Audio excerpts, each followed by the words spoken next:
Hi, I warmly welcome you all from Fxsniffer.com, a reliable forex signaling and portfolio management site.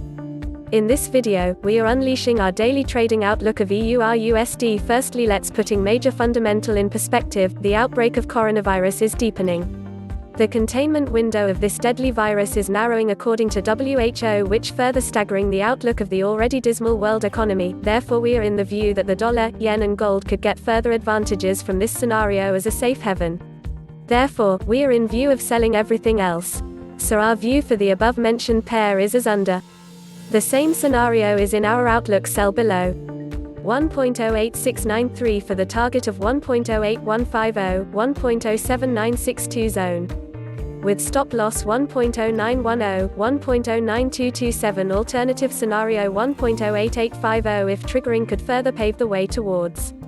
That's all for the time being. If you think the video is working, don't forget to subscribe to our channel so that you won't miss any video attempt for reviewing the outlook of different assets class. Please share, like and add up your worthy comments below. Even if negative, you'd be highly welcomed. Have a nice trading.